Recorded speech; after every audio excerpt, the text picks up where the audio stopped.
So I talked about role-playing or just, having sex in a different place in the house because it's 99.9% of the time in our bedroom, which is fine. And so for him, he's like, our bedroom is comfortable, it's private. Why would I want to have sex anywhere else? And for me, I'm like, just to switch things up, to add variety, to make it more exciting.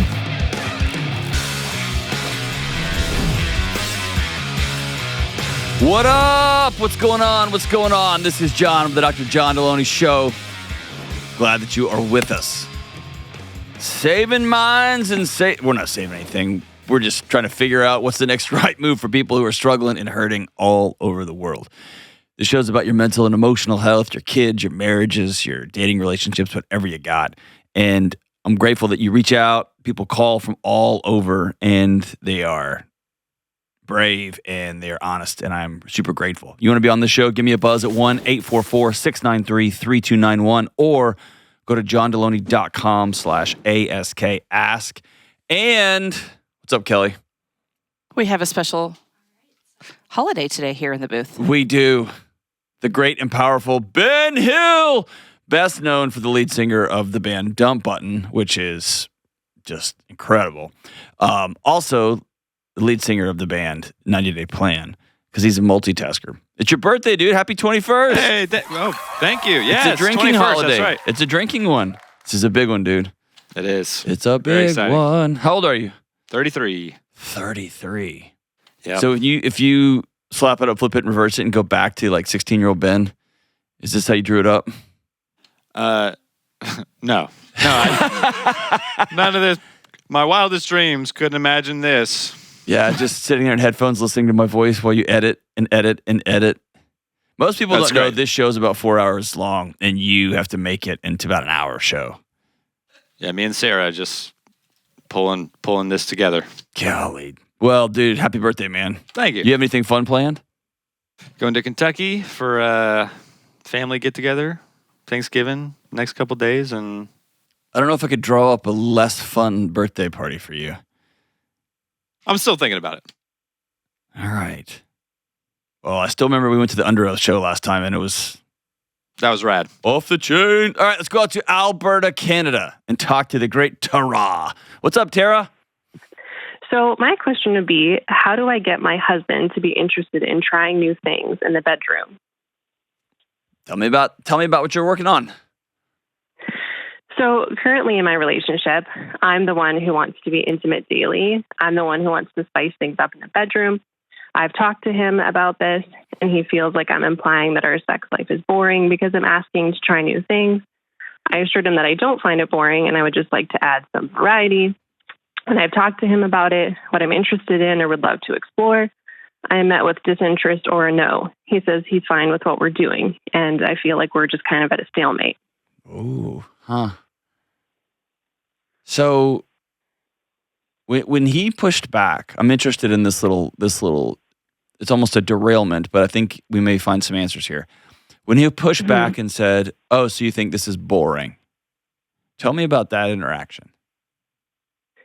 So he just implied that, or he felt that by me sharing that I just wanted to try new things, that I was implying that he was boring or not a good lover. And I was like, no. And I tried to give him an analogy of when our kids try new foods, they can't say they don't like it if they've never tried it. They need to try it first before they can say, yeah, they love it. No, they don't. And so he understood the analogy, but he was still kind of like, it's not the same thing. And I'm just not interested in. So give me some examples of some things you would love to try. So I talked about role-playing or just, having sex in a different place in the house because it's 99.9% of the time in our bedroom, which is fine. And so for him, he's like, our bedroom is comfortable, it's private. Why would I want to have sex anywhere else? And for me, I'm like, just to switch things up, to add variety, to make it more exciting. Sure. And so for him, I think he's just like, why would I do that? I'm fine with our bedroom. We don't have to worry about our kids walking in. And I think he just likes the privacy of it. So underneath that, I hear somebody saying, hey, I want to add some life to our life. And he says, no, I'm good. Where are other places in his life where you see him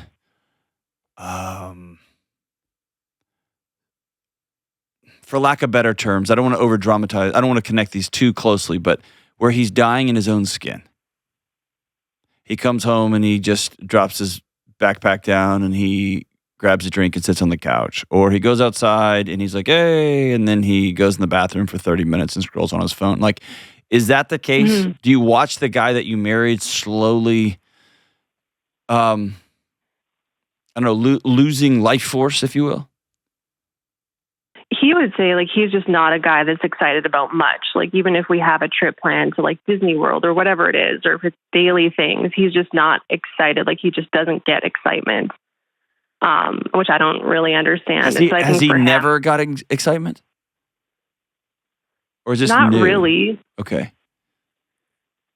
Because whenever, I always want to look at trend lines, are you seeing him become something over time that is starting to make you go, oh, no, I want a different kind of life? Or is this the person you've known, always been with, and you realize, okay, I want to recreate, I want not recreate, but I want to rebuild our relationship into something new.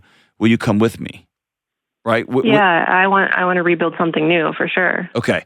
That starts with you being honest. And I think the honesty is, I mean, that's hard to say, like, hey, I want to try some new things in the bedroom. And especially, depending on what culture you're in, that can be really vulnerable for a woman to say that and then to be turned down, right? Because you're trained your whole life, all guys want is this, sex all the time, and it has to be crazy and so then you find yourself like, am I the only woman I know? Like, I want to do this all the time. I want to do it every day.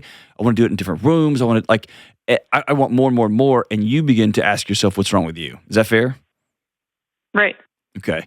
So let me ask you that same question. Where are you finding yourself dying in your own skin?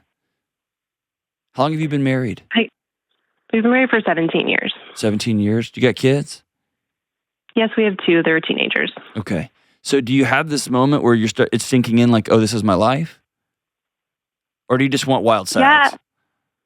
I guess everything just feels, I guess a lot of people, it just feels very mundane. Like every day is the same. You go to work, you tend to your kids, you make dinner, and every day is kind of like a repeat. So it's like in the bedroom, we can do whatever we want. We can have fun. We can, it should be playful. We can do anything. And it just feels like if that's also mundane and also the same, it's just like, it would be nice to try something new and feel excitement, I guess. Yes. Like you have put your finger on the pulse of, I think, 95% of North America right there. Like so much of our life is bills, going to work, getting kids to soccer, getting kids to school and whatever. And we shut the door. We have our own hour and a half just to play, become somebody that we don't have to be all the time. Try things, laugh, get awkward, like whatever. And it can be gut-wrenching when your partner says, nah, I don't want to do that. Yeah. But that means you have to be honest, talk about the thing beneath the thing, which is you're not a guy who gets excited about much. I get that. I'm suffocating in the world that we have co-created together. Will you build something new with me? And I know that his first impulse would not be to have sex on the kitchen table or just to walk in when the kids are gone and rip your shirt off and show some initiative, right? That wouldn't be his first impulse. No. But the question is, would you do that for me?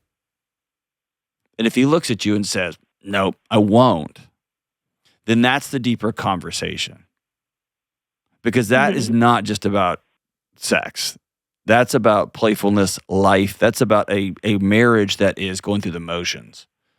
And the bedroom is just it's just the alarm bell, right?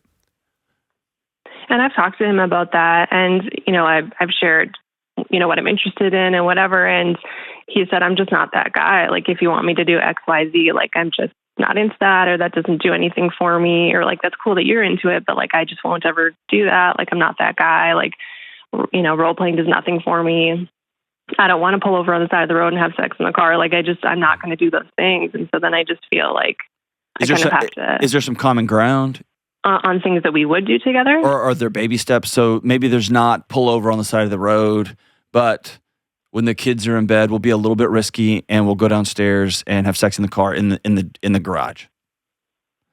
Or like, yeah, he wouldn't want to because he's like, that's not comfortable. Why would I do that? Like, he doesn't even want to have, he doesn't want to be intimate downstairs because, again, it's like, what if the kids get up to get a drink of water and they hear us or see us, or he just doesn't want to have risk at all. But for you, that's part of the spice, right? That's part of the, like, yeah, we could get caught, like the old days, like when we used to make out and we could get caught, right?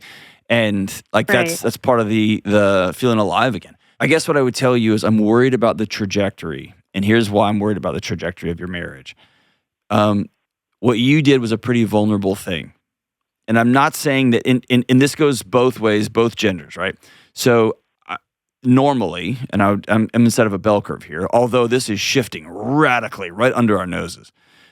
Historically speaking, it's the guys who are like, I just want to try some cool stuff, I want to try new things, and she won't. We're seeing it more and more and more and more, where women are like, dude, I just want, like, it's my husband that won't have sex with me over, and I'm hearing that over and over again, whether it's HRT, whether it's hormone replacement and testosterone, who knows what it is. But you did something pretty vulnerable, which is you sat down with the person that you said, I'm with you forever. Here's what I need. And he said no. And not only did he say no, he said, I'm not even going to entertain it. Meaning, I get if you were like, I want you to dress up like a cop and come bang on the door and scare the kids. Like, I get him being like, man, I'm not comfortable with that. My fear is you're going to run into somebody at an after-school event or dropping your daughter off, and you're going to get the sense right away, oh, this person's adventurous, a little bit flirty. And that's when you answer the text. And that's right. So you head down a road, man, which I hope you don't do. I hope you have the integrity not to do that. But, man, it just sets a table for it. Yeah, and I've told him that, you're the only person I get to do life with. Like, I don't get to do this with anybody else. I can't seek, what I'm desiring outside of our relationship, and I wouldn't do that. And so it's like, this is it. And so it's like, if he's not willing, not interested, it's kind of like I have to, I guess, mourn that it will just never happen. Like, I don't know. Yeah, I think for him too, sex is deeply uncomfortable to talk about because we both come from a conservative background. And so to even talk about it, especially for me initially, and to be vulnerable, like you said, and to put yourself out there, it's terrifying. Yeah. And so for him, he's like, man, you're comfortable talking about sex. I'm like, not really, but like, I'm tired of keeping it inside. Like, I need to say something. So. But also, y'all made kids. But I can't wrap my head around this. Just uncomfortable to talk about. Y'all made humans. You made kids. You built a life together. And to have a thing that we can't talk about or feels unsafe to talk about, I think that's the pulse. That's where I want y'all to go get with a marriage counselor and go talk about that. Because here's the question you begin to ask yourself. Beneath why doesn't he find me attractive? Or why won't he try these things that I would love to try in the bedroom? Beneath that, it is, what is it about me that makes him feel like he can't talk to me about stuff? And that's deeply intimate. Like that's identity, right? Why is there secrets that he can't tell me or won't tell me? And for him just to say, for anybody just to say, that's just weird, I don't want to talk about it. You've been married 17 years. Y'all been together 2 decades. I just don't buy that excuse. Obviously, don't do things you don't feel safe and comfortable with in the bedroom. Get that. Right. Obviously, every long arc of a relationship, people are going to try stuff that initially they're like, I don't even know how this is possible, but okay. Right? Like, that's every relationship. And you have to find that balance. And it's a balance of, this is too far uncomfortable for me, or this is way out of my comfort zone, but you and I have come up with a safety plan, and we're going to make this, okay, all right, I'm in. Like, every couple navigates that. Everyone. Right. And I would even go as far to say no one is ever 1,000% like, oh, yeah, like everyone's super 100% in, like, right? Mm-hmm. You're co-creating a thing together. What I would say that I find distressing here is the lack of willingness to talk about it. It's just a shutdown. Right. That's his thing, is if we're talking about something hard, whether it's sex or whatever it is, he just kind of shuts down or disengages or just kind of leaves the room. Whereas I'm the person who's like, let's talk about this now. Let's dive into it. Let's fix this. Let's repair. And he's very much the avoidant. And and that to me, that's a fear of intimacy. That's a fear of, if she truly knows me, if she knows how little I know or how scared I am, or if she truly knows me, she's going to leave. If she truly knows me, and it wouldn't surprise me if he comes from a highly performative childhood. Like you will sing and dance, and if you sing and dance incorrectly and you don't make mom and dad look great, then you pay a price for it. And so you learn over time, I don't do hard things, I don't do uncomfortable things, I shut this system down. I'm off, I'm out. And when you decide to do life with somebody, you decide, I'm going to gently and safely, if it's okay for both of us, if it's safe for both of us, we're going to open these cans back up. Because that's the only way you don't starve the other person for affection. And for everybody listening, this call starts with, I want to do more adventurous things in the bedroom. We're the only one we're ever going to have. Let's try some wild things. Let's have some fun. I love your words. Let's be playful. Let's elevate the boringness and let's have some fun. But that's a symptom of a bigger conversation, which is, I don't talk about money. Hey, I need you more present. I'm doing the best I can. Hey, would you ever be interested in trying this in the bedroom? I don't talk about that kind of stuff. And that's what drowns relationships. The actual acts that happen in the bedroom it's blinking lights on an alarm, right? They're traffic lights of, are we both flying down the road together, arm in arm, build something new, build something rad, no brakes, all gas pedals together. This show is sponsored by BetterHelp. Hey, good folks, listen, we all have stories. We have the family and cultural stories that we were born into. We have the stories of the good and the challenging things that have happened to us. And we have the stories that we are constantly telling ourselves. We've got the stories of our past and the stories we have yet to write about our futures, and they're all powerful. And while you can't go back and change any of your old stories, the world is waiting to see what story you're going to write next. And as we enter 2025, I want to encourage you to examine and even heal your old stories and be intentional about the new ones you're writing. And I'm not talking about goals that will be long gone by February. I'm talking about new stories that will change your life forever for the better. And if you're like me, therapy can be a great place to explore the old stories and begin writing new ones. Maybe think of your therapist as your editorial partner, helping you write new, better stories.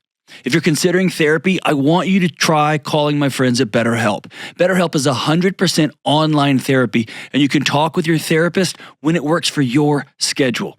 You just fill out a short online survey and you get matched with a licensed therapist, and you can switch therapists at any time for no extra cost. Start writing a new story this month with BetterHelp.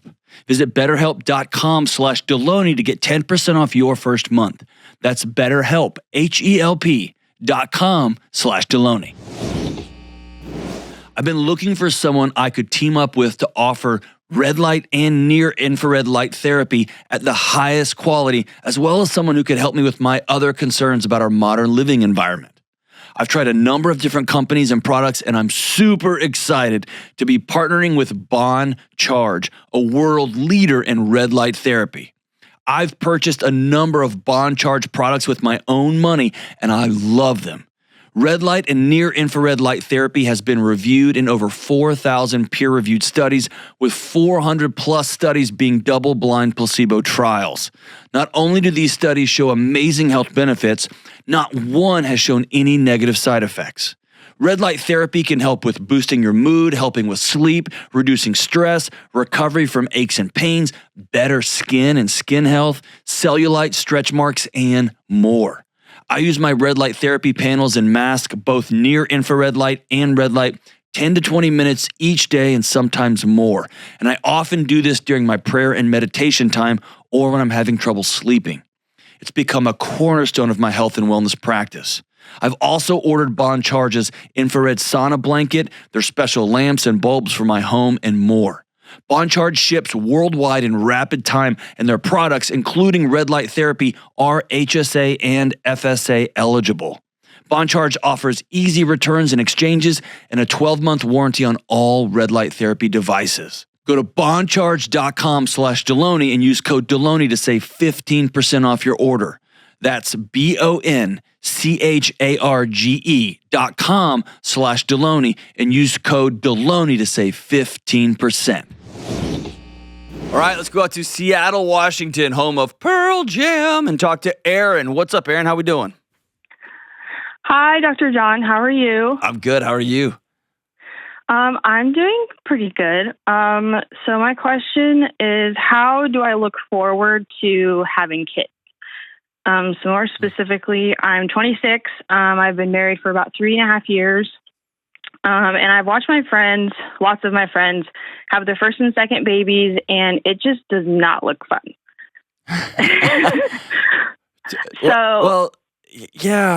Yes, and I guess what I would say, like, out of the gate, I would say fun can't be your metric for life.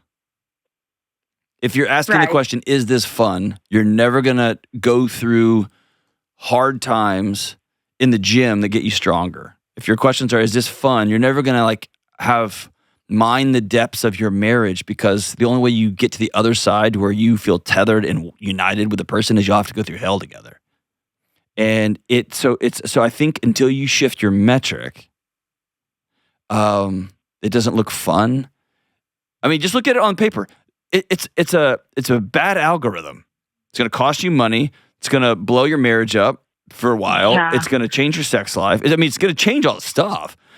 That's just what I don't like. I mean, looking at my situation specifically, like, I have overbearing in-laws. I've battled insecurities with my body all my life. I just graduated with my master's, and I'm just so excited for my career. And like you said, it's a terrible investment. And just everything that goes into having a baby just feels like an uphill battle. And I'm just dreading it. I'm dreading it. And except, let me push back. What life you've painted. Do you mind asking how old you are? I'm 26. Okay, 26. Yeah, you told me that. So I'm going to tell you something as an old man, mid-40s, okay? Okay. Your generation, and I'm responsible for your generation. I was an educator for 20 years in high school and universities, okay? I'm responsible. We told you guys that the path towards a great life was the avoidance of painful things. If you've always had body image issues, I have too, my whole life. And I can't hold a candle to what women go through. The path is not avoidance of watching your heart grow a new chamber as it wraps around this new life. And avoiding that because of some past challenges. The work is, I'm heading straight through that body image challenge.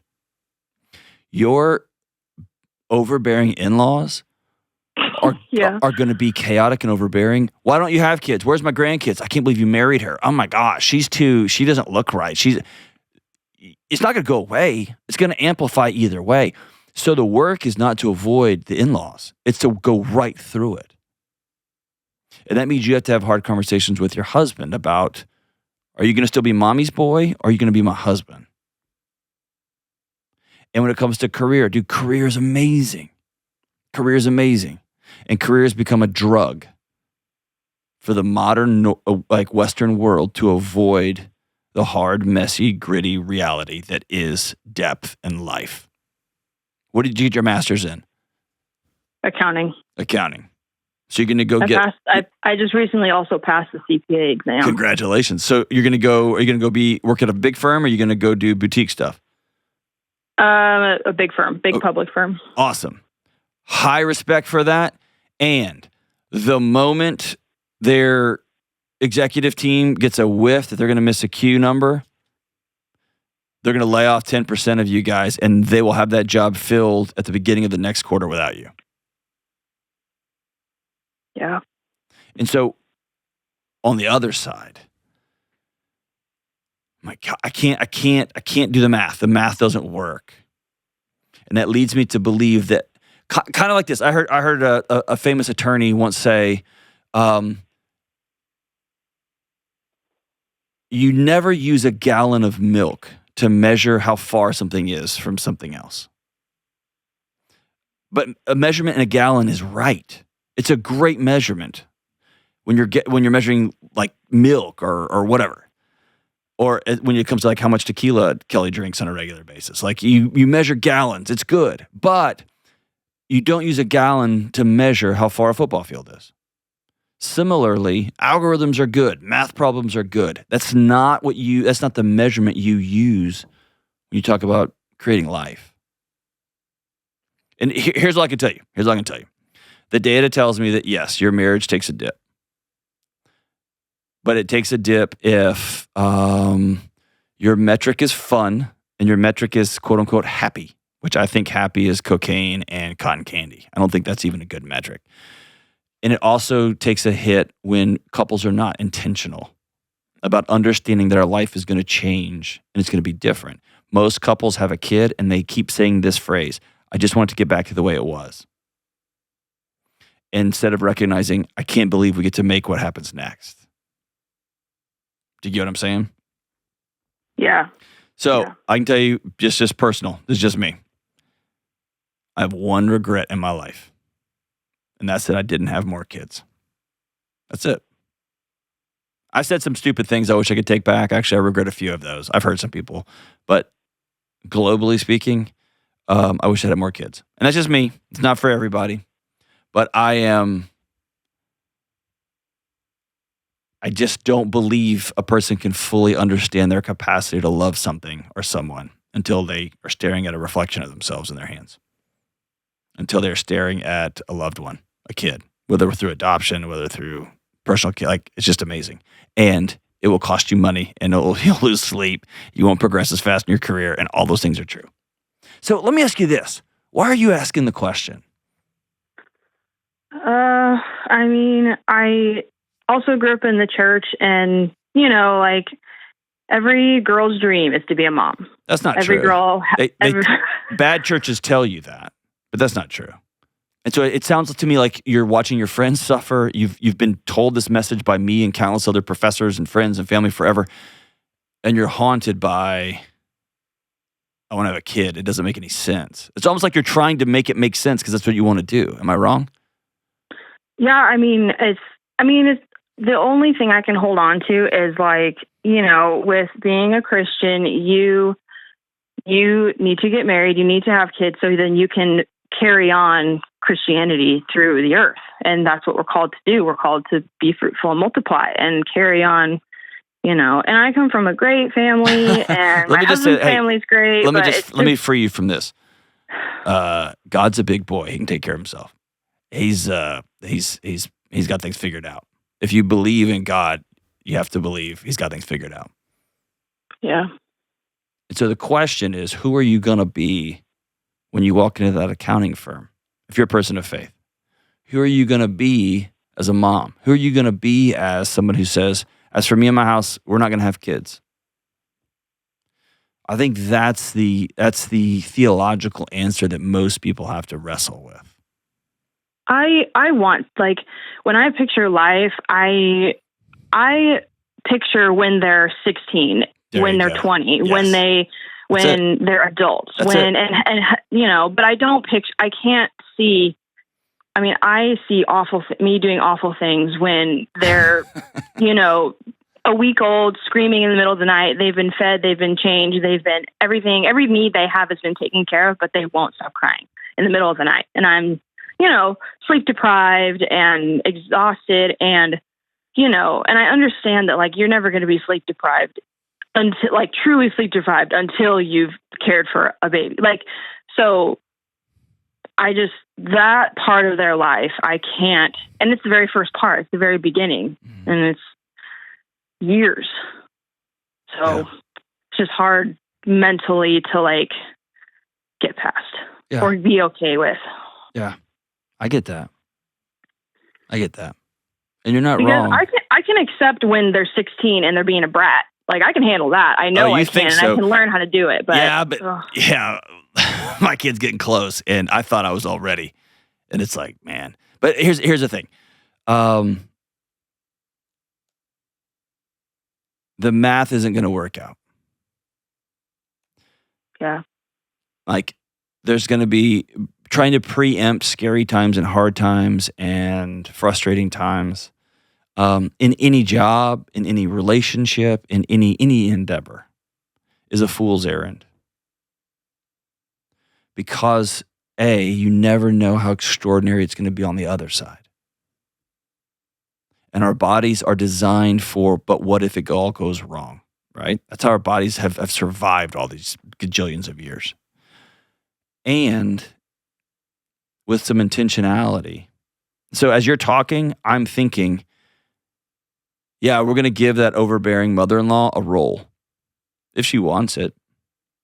We're going to not include that overbearing mother-in-law, but I'm going to have 3 high school kids that come over and spend the night with me sometimes so I can sleep. Like, I'm just thinking of one solution after another that kept my family's head screwed on straight. Can we walk through some of those? Like, solutions. I guess I just don't know what they are. I guess. Yeah. So the first one is, no woman should be alone with a crying baby, and that's the way we've built our modern Western society. That a brilliant, competent, amazing woman comes home. She's pulled from her job. She's pulled from her social circles. She's pulled from her spouse, and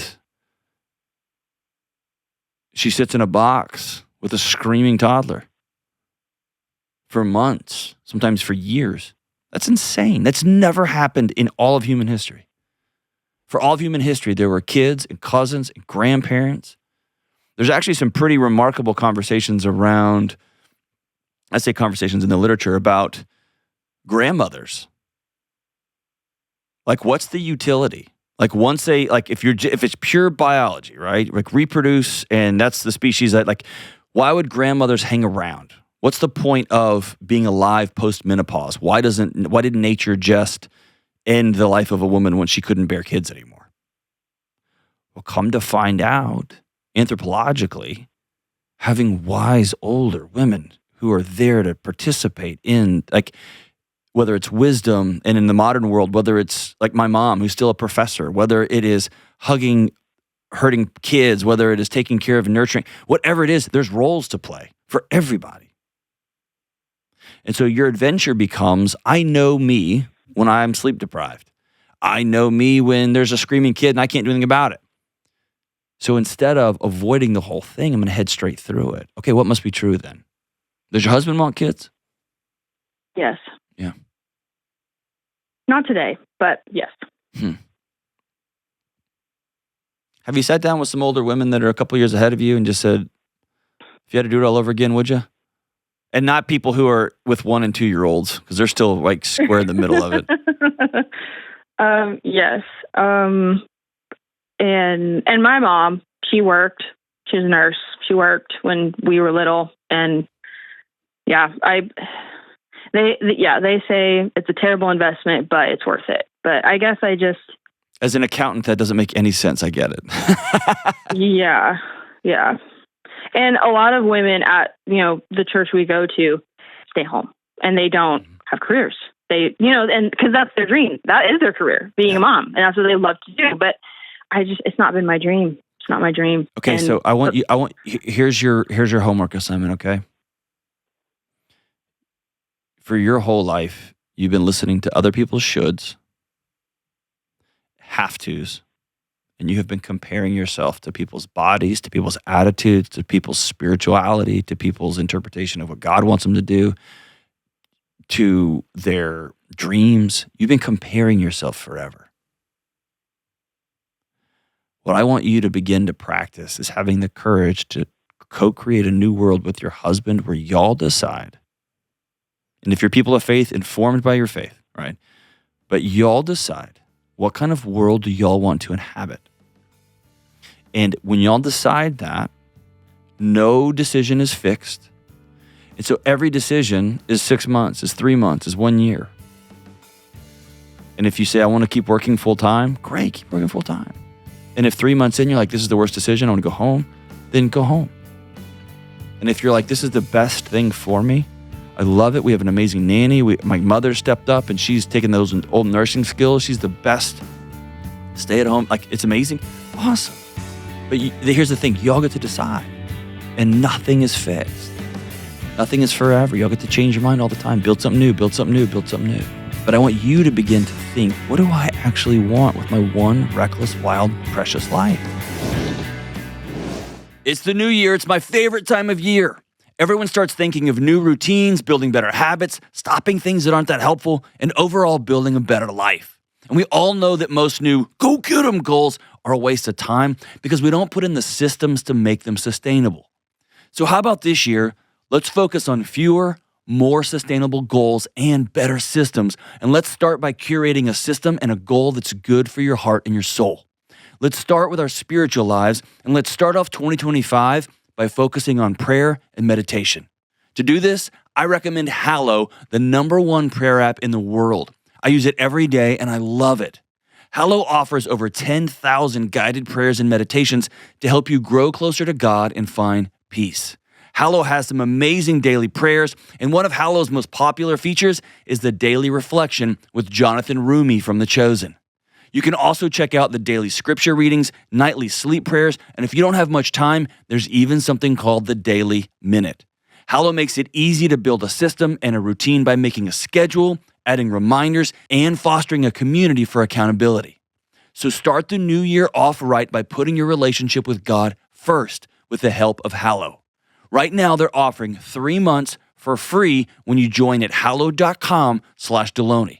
That's Hallow, HALLOW.com/Delony for 3 months of Hallow absolutely free. All right, Kelly, you're looking at me through the glass. I think you did a great job on that, no question. And as a mother, I know where you're coming from, but I don't think having kids is for everyone. I think you're right. Yeah, you're right. I think that there are some people that, for whatever reason, shouldn't, can't, don't want to.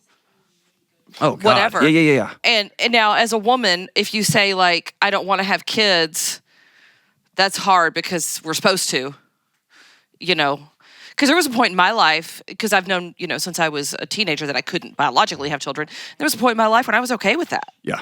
And I remember, but it's like, but then, what's your purpose, basically, for Right. living? So that's hard as a woman to say that I don't want kids, because I think you get a lot of flack. But I just don't think it is for everybody. I think men get that same flack. I don't think we talk about it the same. Probably. No, we don't get the same flack. That's not true. We don't get the same flack, but we get... I think you just get flack either way. Right. Well, you're damned if you do, damned if you don't. That's right. Yeah. So, yeah, I think there are people who sit down and think it through and say, this is not for us. And I'm always going to honor that. High five all the way to the end of time. But I do think that our generation sold them part of the algorithm that wasn't true. Does that make sense? Like, what do you mean? It would be like if my parents grew up dancing. And they loved dancing. And they were not great at it, but they weren't dancing every weekend. And I'd always hear them banging around the house when they got home, laughing, carrying on. And then in high school, I took dance classes. And every time I went out to dance class, they sat us down and said, hey, if you do this, here's what's about to happen. And they painted this picture using ulterior metrics, wrong metrics. This will happen, and this will happen, and this will happen, and this will happen. Geez, okay. I'm not doing that. Like, I don't want that life. I don't want that life then. Cool. I got the message. I don't want that world. I don't want to exist there. And then you sit down and you meet somebody and you're like, hey, do you want to go dancing? And it's like, no. I have talked to the experts and they have said this happens. You run out of money. You don't have any time. You don't get to do art anymore. You don't get to do this. Your career goes away. All these things that aren't objectively true. They're just false. But you paint this picture about it, and then people say, well, it's just not for me. Totally get that. People's right to do that. I honor that all day long. And as from a house that, man, we tried to have kids, and it was horrific. I wouldn't wish that on anybody, right? Been there. I totally get it. So what I'm saying is not everyone has to have kids. What I'm saying is I think there's got to be some ownership that we told people to use this calculus, and it was the wrong calculus. What I should have looked at back to my dance analogy, some guy in a classroom can give me all of well, here's how many calories you're going to burn, here's what's going to do to your hips, and here's what's going to do to your toes. They can give me all that stuff. And then I could just remember back to how much laughter and joy and warmth was filled my home growing up when I watched my parents dance, right? And when Dad blew his knee out and all the rehab and all the whining, and by the way, my parents, if they ever are dancing, I'll know where the apocalypse is upon us. They don't dance. So is that making sense? Yeah, I'm picturing you in a tutu now, which I'd rather not. You always picture me in the weirdest stuff. I told you to go see somebody about that. Trust me, it's not my choice. No, I get it, and I understand that. Every time we have these calls about kids, I always get lit up with mean emails and questions, and that's fine. Yeah. That's fine. And like I said, as a parent, I understand where you're coming from on it 100%, but I also know it's not for everybody. No, yeah. And we don't want it to be for everybody. I mean, not because it's exclusive to only these people, but some people shouldn't. Some people... Millions and millions can't. Yeah, and I mean, I understand that. Ours are adopted. Heck yeah. But some people just want to be the best aunt or uncle, and we need those people. Right. Well, and that goes back to what I was saying earlier about, man, just if you decide don't do it alone, right? Find the aunts and uncles and teenagers and neighbors and grandparents. And I know there are people who listen to the show and say, I've got nobody. Okay, that's your work then. And that's not a popular thing to say, but that's your job then, to go find some people that you can breathe with. Right. And that makes sense. So, yeah, I get it.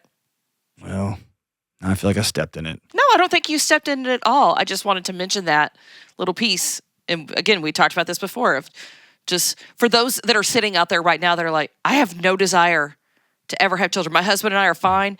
And they're okay with that. Yeah. And they're fine with it. And the beauty is they get to decide that. They get to decide that. And I keep looking at the economic data. The birth rates are declining all over the world because people are opting out of having kids. And there's people starting to ring the alarm bells. I'm like, a strange new world we live in.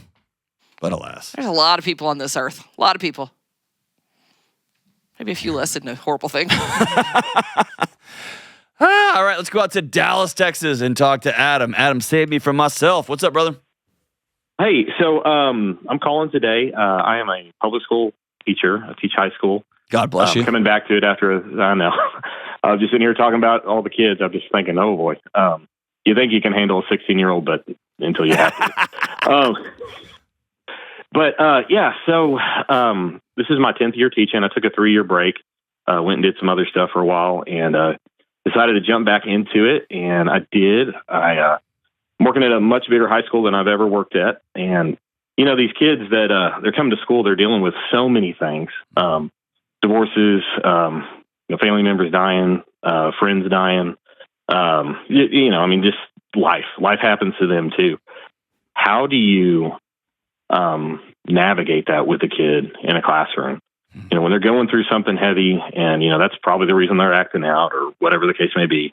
I mean, how do you work with that? Like, what are some strategies that I can take as it's the adult in the room to try and give that kid the space and the opportunity to work through whatever's going on, while also helping get them where they need to go. Gosh, that's such a blessing, man. Thank you for asking the question. I wish there were more teachers out in the world like you. That's pretty awesome, brother. It just hit me one day. It's incredible. And I count my few years of teaching high school as two of my favorite years I've ever been alive. It was hard. Yeah. I got hit in the face. It was wild, but man, I loved it. Right. So I think my initial thought is this: how far upriver can we get relationally so that when these things occur in the life of a young person, that regardless of what's going on at home, regardless of what's going on in their lives and their worlds, they know of one sturdy adult that both knows them / sees them and holds them to a standard. And so most schools get this wrong on either side of the teeter-totter. It's all emotional, it's all relational, which is great, but kids know when they're not doing their best. Yeah. And kids know when an adult hugs them and says, it's okay. The kid knows it's not. And so what we tell kids is we lie to them, and they know it. They know it. And then the other school says, I don't care what's going on anywhere, anytime. You will do this work. And just a basic understanding of Maslow, like, I can't do algebra if I don't have any food at home. Right. I can't do algebra if I'm playing defense because dad gets drunk and beats the crap out of all of us. And I'd rather him hit me than mom and little sister. right? And so I think the middle is this. Something as simple as every day school starts, and for 2 minutes, 120 seconds, kids write in a folder. My wife actually taught me this from her college students. They write in a folder. How's home? How's school? How's you? Something simple like that. And obviously it needs to be age appropriate. But what you'll find is, and here's the annoying part, because you don't have any more space in your life. You respond to every one of them. Yeah. Right? Even if it's as simple as, you're a blessing. Thank you for sharing. I see you. I got your back. I'm watching you change in front of me. It's amazing. Right? Like, what happens is it's boring, and then you open one of those folders up, and it's like, my granddad just died. Yeah. And you never would have known it. You just would have seen that kid pull their hoodie over and put their headphones in, and you would have yelled at them get their headphones out, and they would have thrown their phone, and it would have been a whole thing. Yeah. And then the other side of that is, when you've shown up and shown up and shown up and shown up and shown up. And by the way, the writing a thing right before class, that's a little thing. I mean, that may not be appropriate for your school. So I'm just thinking of any number of intervention strategies that somebody can implement, with the main goal being, I see you, and I know you're a whole person outside of this classroom. Yeah. You step out in the hallway with somebody, and if they're smaller than you, you take a knee, and if they're not, you look them in the eye and you say, I'm so sorry. You feel safe to give me a hug. And then you look at them before you head back in, you say, hey, you can't have those in there, you know that. And they laugh or they cry, and they take their headphones out and they put them in, because they're held to a standard. But I don't think you can have accountability outside of relationship. I agree. And then here's the suckiest part. You have to have a very ironclad plan, you and your wife, to deal with the amount of secondary trauma that all teachers hold on a daily basis. Because no person was designed to carry that much pain, what those kids are bringing into your classroom every day. Yeah. Yeah. So what does that look like?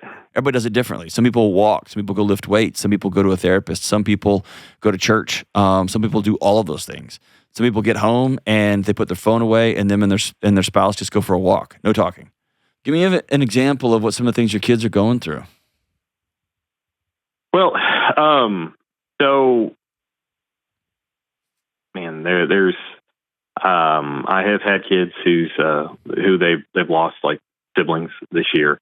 One of the things that's also occurred recently is there's a student who passed away not too long ago, and that's impacted a number of the kids from the school.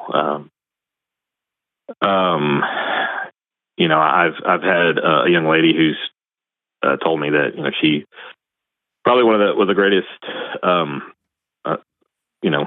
things that has been said to me is she told me that last year she tried to commit suicide, and she said that I asked her, like, well, if you feel that way again, will you tell me? And she said, absolutely. You seem like somebody I could tell that to, and we actually had that.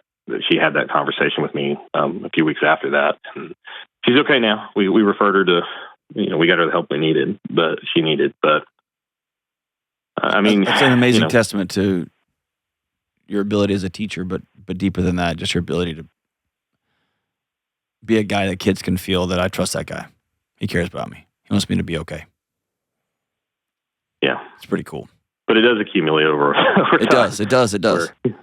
So if you've ever listened to this show, I'm always telling people to write letters. I was just a dumb 21-year-old, 22-year-old.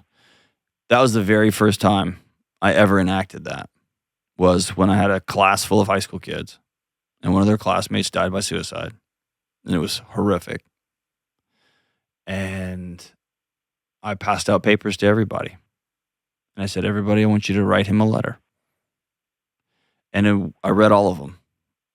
And it was one of the most important shape shifts for me. And it changed the tenor of my classroom, because I commented on them. I talked to folks. There was 2 or 3 of the kids that were really personally struggling deeply, and so we could connect them to the counselors. But I remember it being a really important connection point, because they're never going to raise their hand in front of their classmates and say certain things, but they will write it down. And I was a goofball teacher anyway, but being a goofball, I'd built relationship with them over the course of a year. So when that moment came, we were checked in. That makes sense. Do you think it matters whether they write it by hand on paper or they type it? I mean, is that... I think there is something... baseball? There's some research about the kinetic importance of writing, that when you lose the connection between your head and your hand, it changes things. I'm not smart enough to tell you yay or nay. I think there's something important that says, I think this is a life lesson that we are communicating at the 30,000 foot level to high school kids, middle school kids, elementary school kids, and college students. That there is a life before and after this class. Take 2 minutes and exhale and check in with yourself where you are. And so I don't think that can be done with a screen. It's too distracting. It's designed for the exact opposite sensation than what I'm trying to get from them. Yeah. And so I think there's something powerful about all screens down, all phones over, pull out your folder. And my wife did this awesome thing too with her college students that I stole and did it with my college students. I did it even with my doctoral students. In that same folder at the end of the class day, she had 3 columns on the page. And the students had to grade themselves. I think it was 1 to 5 on a Likert scale. Like, how was your participation today? How was my class? And how would you, what's one thing you learned today? And I'd go through and initial them just to let them know I saw it. But it was amazing to me how many students would honestly represent, like they would score themselves. Like I gave myself a 2 today. I didn't even read the assignment coming in. I'm sorry. I'll be better. I'll be on it next time. But just knowing that people were cared enough to ask changed the dynamic of the classroom. And occasionally I would learn something. I came unprepared today. My mom's in the cancer ward, and I went to see her last night and get home till late. Man, now I can check in after class, shoot an email to them, let them know, hey, I'm going to extend your deadline this weekend. Don't even have to ask. Like I could do some things around grades and connectivity and things like that. Yeah. But it was amazing. Would just write me a couple of lines and letting them know week after week that I'm checking in on it, what that will do. And sometimes it's just initial. Tell them, if I initial it, great. That means I saw it and I love you and I care about you. I like it. I like it. Good. It's going to be a lot of folders, but definitely we could do with it. Bro, so many folders. The other thing that I like about the folder, and again, there's 1,000 intervention strategies. This is just one of 1,000. One thing I loved about it was they also got to decorate it how they liked. And, cool. And people would put crazy stickers on them, write sayings on them. I would encourage that, especially at the beginning of a semester. Bring whatever your wild self to this thing. There'd be hunting stickers and deer stickers and like metal stickers and whatever. Like bring it and decorate it up. Don't do anything inappropriate, obviously, but decorate it up. Yeah. And that was a cool way I got to know these students right away. Like, oh, I know, I was you growing up, or I knew a guy like you, and that's pretty cool. And this guy's going to be just a box of turds, and I can't wait to get to know him because he's going to be fun, right? But whatever it is. So I think it's, at the end of the day, how can, in the context with which I live, how can I develop relationships and respectfully and with compassion hold the accountability line as often as I can? There is moments when it's like, hey, I need you to step out of class. You can listen to your headphones out there. I know your world just blew up. That's very, very, very rare. But if you go too far on the, it's okay, honey, I'm just going to pat you on the head. You don't have to do anything. Kids know that we believe, oh, you're not enough. The other side of it is, like, keep going, and just whacking them with the old 3-foot ruler, regardless of what's going on in their life, just lacks compassion. And students will sing and dance for you, and then they will cut you out of their lives forever. And I don't want them being in a place where they learn to hate learning. All right, I want to tell you about my favorite, Cozy Earth. We're just into the new year, and for the past month, my sleep was all screwed up. I was spending more and more time on screens than I normally do. I was traveling all over. I felt out of place. And here's the deal. Starting the year off right starts with good sleep. And that means creating a space that helps you actually rest. For me and my family, that's where Cozy Earth comes in. Their bedding is amazing. It's soft and breathable, and it keeps me and my family cool and comfortable all night long. My wife sleeps in these Cozy Earth long sleeve bamboo pajama sets. She loves them. And we all love the bath linens and the best towels in the world. And I've really fallen in love with these Cityscape hoodies. So let's do a restart. Let's put down our phones this new year. Let's set regular bedtimes and actually stick to them. And let's get comfortable whenever possible and invest in our sleep. All of this with Cozy Earth. When we sleep and rest well, we show up better for ourselves and our families. And right now, Cozy Earth is offering up to a 40% off discount code exclusively for Dr. John Delony Show listeners. That's cozyearth.com/Delony and use code Delony. All right, we are back. Hey, don't forget, you can go over to the Ramsey Network app where the show is hosted, and you can download the Ramsey Network app, and you can get this show a week early. Comes out on YouTube. Subscribe, do all that kind of stuff. And it comes out on podcast. What do you say when it comes to podcasts? Subscribe to podcast, is that right? Follow, subscribe. I don't know, thumbs but on up. the app, you just... Internet it. Yeah, but if you're on the app, it just comes out straight on the app, right. And you can get it a week early. And there's an episode of United States of Anxiety where I flew to Connecticut and met with somebody. She was awesome, and we walked with her for 90 days. It's pretty rad. So you can check that out too. So go check out the Ramsey Network app. Happy birthday, Ben. Make good choices. Thank you. No guarantees. As the lead singer of Dump Band would appropriately say. And Kelly, happy Thanksgiving. Hope it all works out for you. I can imagine you being one of two things: a bundle of joy at Thanksgiving, or good God, let's go outside and throw the football. I'm joyful. I could see you like kind of coming unhinged and having be a great hang at Thanksgiving. I love the holidays. Yeah. I'm going to my husband's family, and I love them. We have fun together, so great, fantastic. Anytime somebody says two superlatives about themselves, I'm great, fantastic, wonderful. Like Tommy Boy, good, great, grand. That means they're lying. Best of luck to you, Robert's family. Holidays are here, and Kelly's coming. We'll see you soon. Hey, what's up, folks? Big news. The Dr. John Delony Show is now available a full week early in the Ramsey Network app. That's right. You can catch all the real talk of mental health, relationships, emotional health before anyone else. And the best part, it's completely free. Just click the link in the show notes to download the Ramsey Network app and start watching early today.